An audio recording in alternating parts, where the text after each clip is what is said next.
Welcome to the Soul Surgery Podcast. My name is Nikki Clinch, and I am your host. I am a maturation facilitator, teacher and coach, integrative holistic health counselor, breathwork facilitator, and author. I am the founder of the Academy of Maturation Coaching, the Alchemy of Being, where I train as many people as I can to become powerful spaces for human beings to come home to their authentic truth.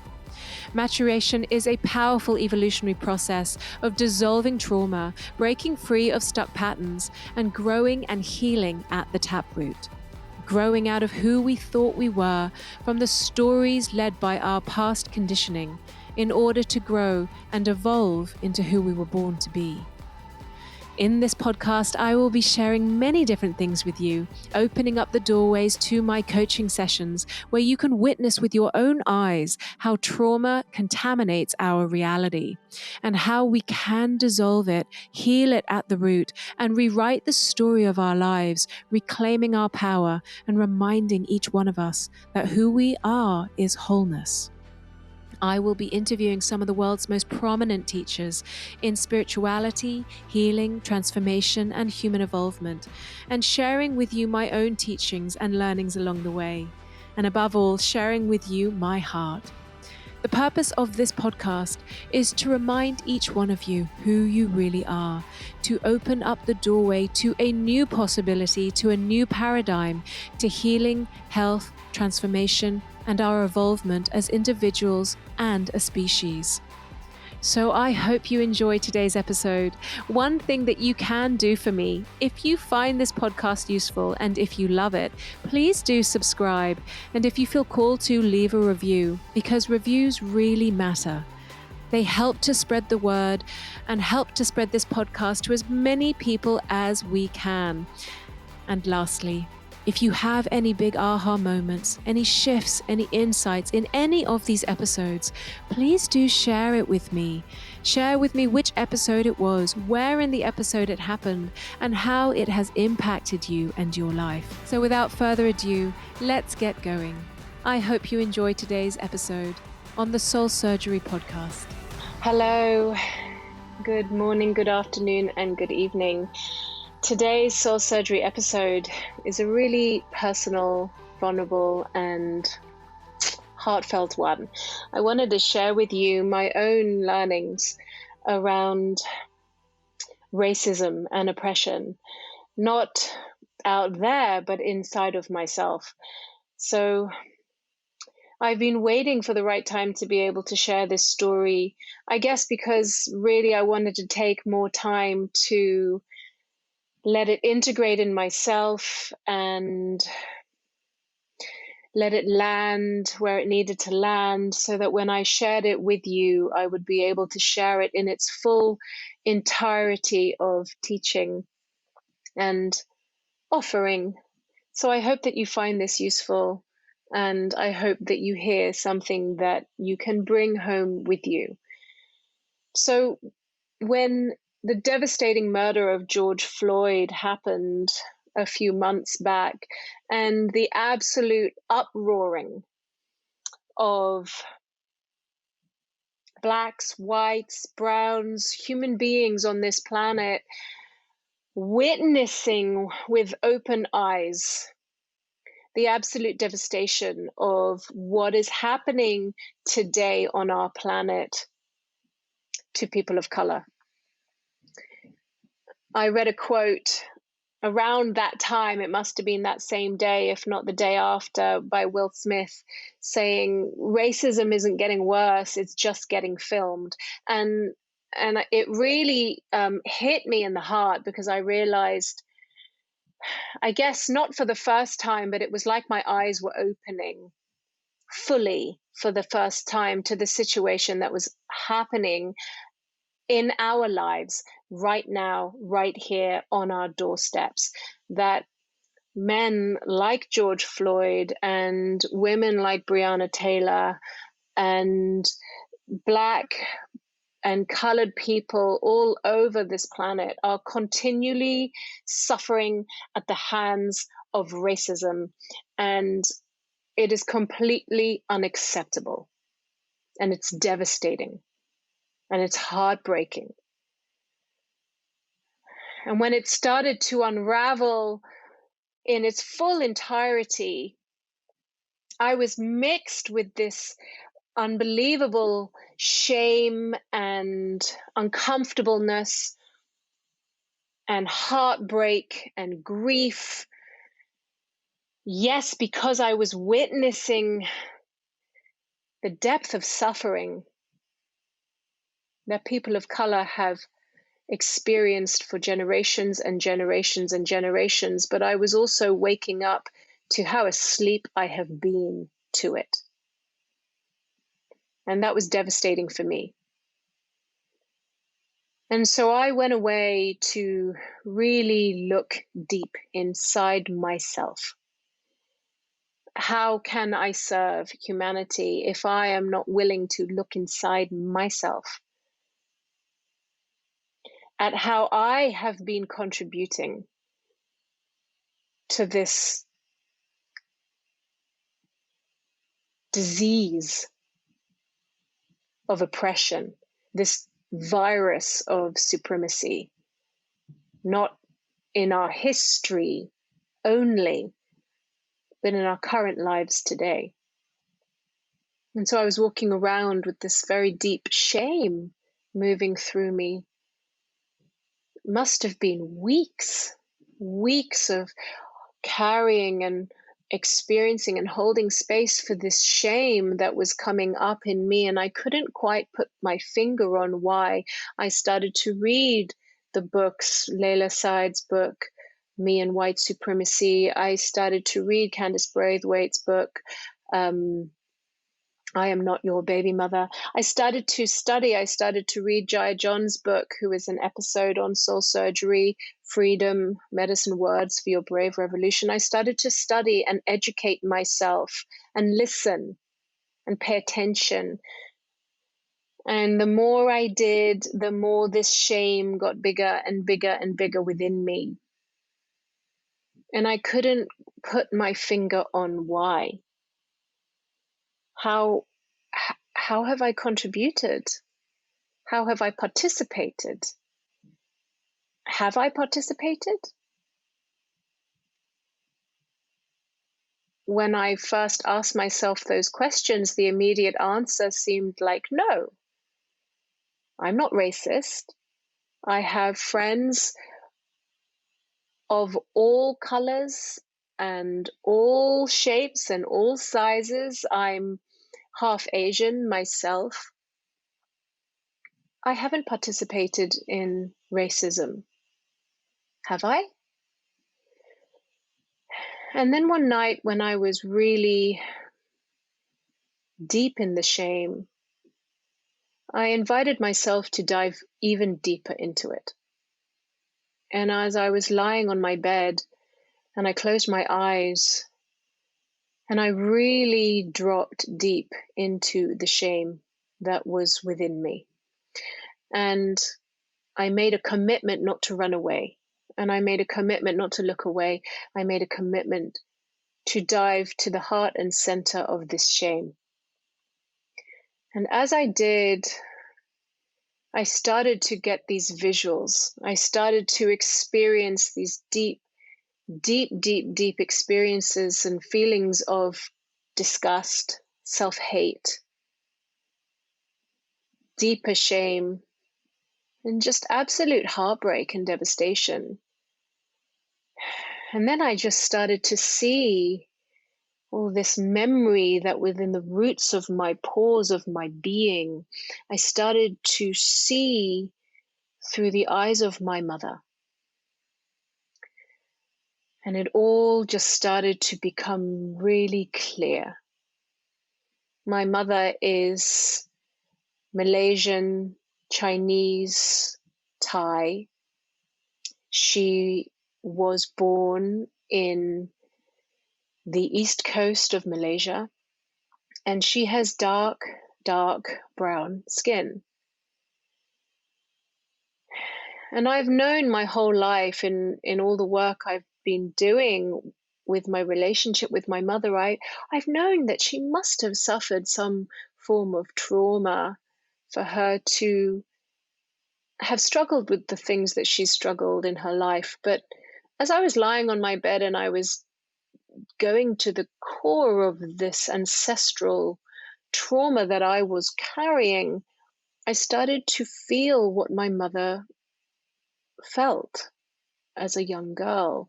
And I started to see through the eyes of my mother and how she saw the world around her and she saw herself. You see, my mother has dark, dark brown skin, but she was born into a family and into a heritage and into a society and into a generation in her culture that recognized dark, dark brown skin with being a servant, with being the slave.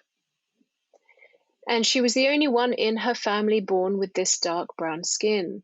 Her sister, her brothers had this light, yellowy olive skin. Her mother had the same. Her father had the same.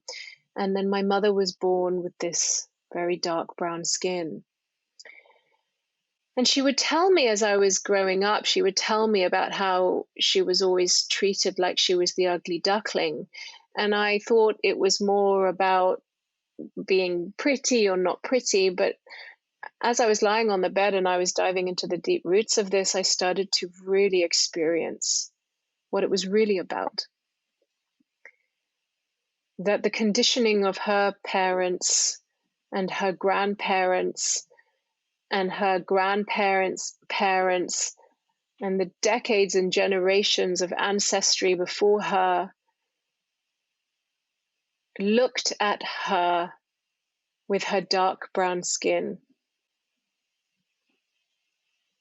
and made her less than. She was born and immediately identified and recognized as the one that was less than. I even had this visual of her looking around her. My grandfather was quite wealthy and he had all these concubines, and he had many concubines, many wives, and all his wives had this light yellowy olive skin, and all the servants had the dark brown skin. And there was my mother as a little girl looking at the servants and looking at the concubines, and I could feel the disgust and the shame that moved through her. This absolute self-hate that she directed at herself because of how others looked at her, because of how others taught her that because of the color of her skin, she had already failed somehow. It was absolutely devastating to feel the depth of the pain of my beautiful, beautiful mother. But I was also really grateful to finally be able to understand her more fully. And then all of a sudden, I saw my whole life flash before my eyes, and it all made sense. My mother then identified herself as the one that was not enough, as the one that was less than, as the one that was disgusting somehow. And of course, her whole story was about proving to the world that she is not this one that is disgusting and unworthy. She then was the only one in her family that rejected the culture that she was born into and went off to a white Australian university. She was the only one in her family that married white, rich men. She sent her children, me, to white, rich schools. And as I was seeing the whole thing play out in front of my eyes, the perception of myself started to shift. I had been speaking since the George Floyd murder. I had been participating in the conversation of racism as a white woman. I had been seeing myself already at the age of 41 as a white woman. I had been racist towards myself.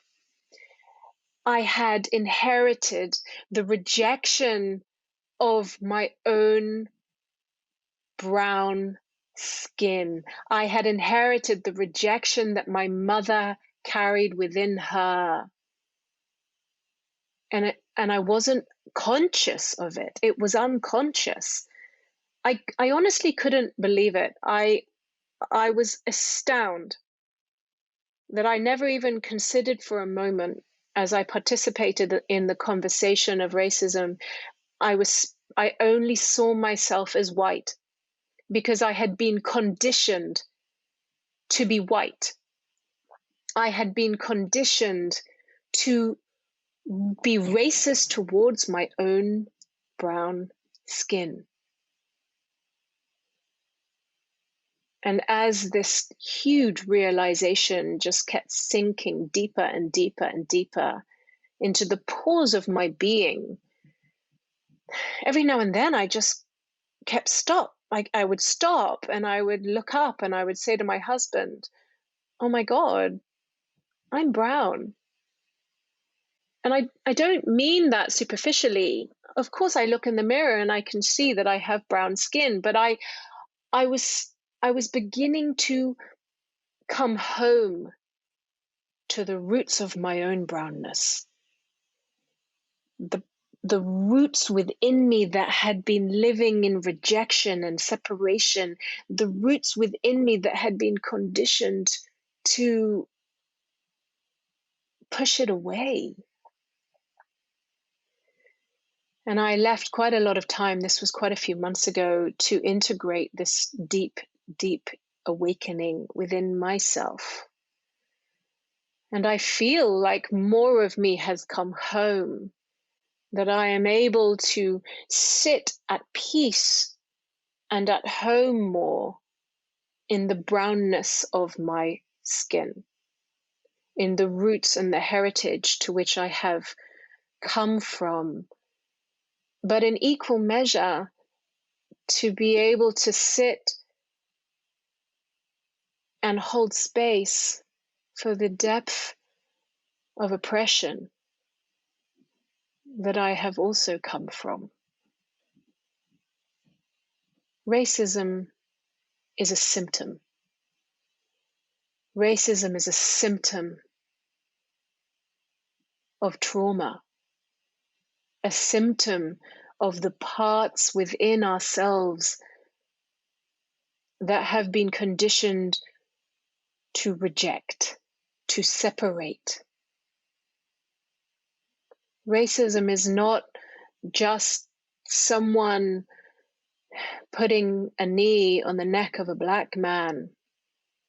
It is the way in which we see and think of ourselves and other people. It is the conditioning within us that teaches us, those of privilege, those who can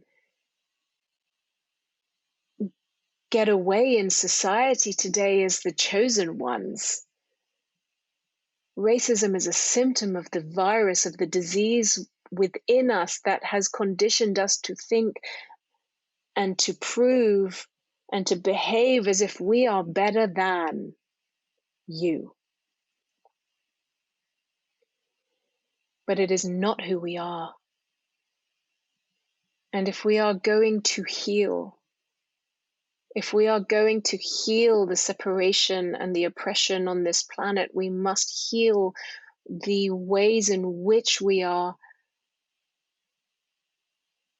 turning that oppression on ourselves. My mother passed on this oppression because of the oppression that she turned on her own soul.